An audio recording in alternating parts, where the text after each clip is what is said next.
स्वराज्य संवाद न्यूज, जनतेच्या हक्काचं व्यासपीठ। दूध भेसळीच्या जो काही प्रकार उघडकीस आणलेला आहे ते अन्न आणि औषध प्रशासन विभागाचे सचिव माननीय तुकारामजी मुंडे साहेब यांना सगळा संरक्षणाचा आधार याचं नियोजन करण्यासाठी उपस्थित सर्व पक्षीय नेते मंडळी, सर्व संघटनांचे पदाधिकारी, कार्यकर्ते, पत्रकार मंडळी, बंधू आणि भगिनींनो, खरं म्हटलं तर या प्रकरणाला तुकाराम मुंडे साहेबांनाच यावं लागलं। एवढी वेळ आली ही निश्चितच थोडीशी दुर्दैवाची पण गोष्ट आहे आणि थोडीशी चांगली देखील आहे।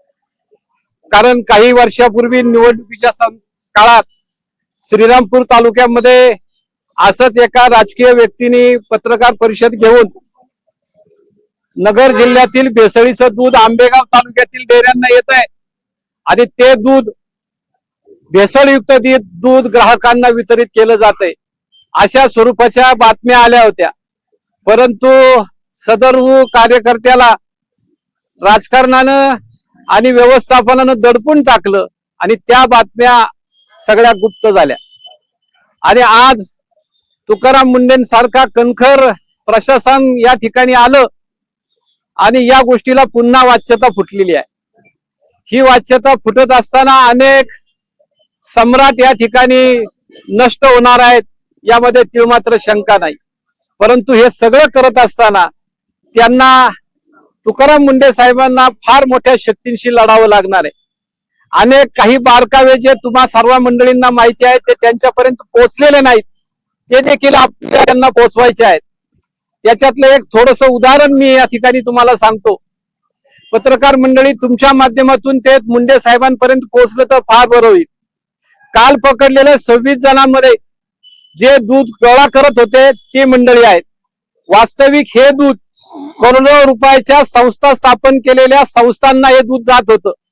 या संस्थांमध्ये लॅबोरेटरीज होत्या, दूध तपासणीची यंत्रणा होती, परंतु जाणीवपूर्वक हे भेसळीचं दूध या संस्थांनी विकत घेतलेलं आहे।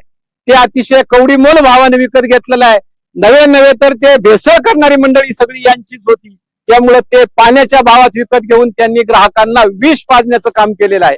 आणि हे काम सगळ्यांनी आपल्या दृष्टीनं या सगळ्या ग्राहकांना, शेतकऱ्यांना अतिशय वाईट वागणुकीचं होतं। याचा परिचय आपण सगळी शेतकरी मंडळी आता जाणीवपूर्वक पाहतोय की आपल्या दुधाला भाव वाढायला लागले।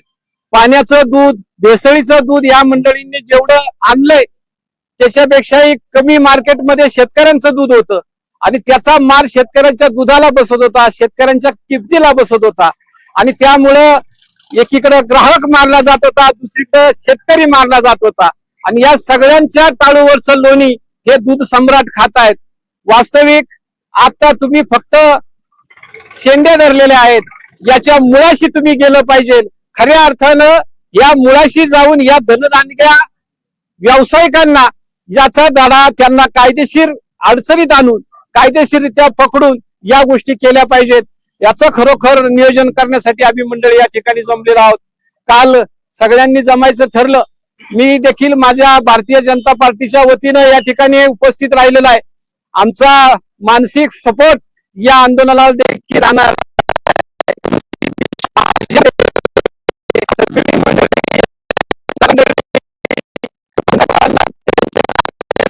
सत्कार करून त्यांच्या ग्राहकांच्या वतीनं, शेतकऱ्यांच्या वतीनं त्यांचा सत्कार करूया आणि त्यांना या गोष्टीचा तडीस जाण्यासाठी मोरल सपोर्ट, एक मानसिक आधार समाजामधून आपण देऊयात।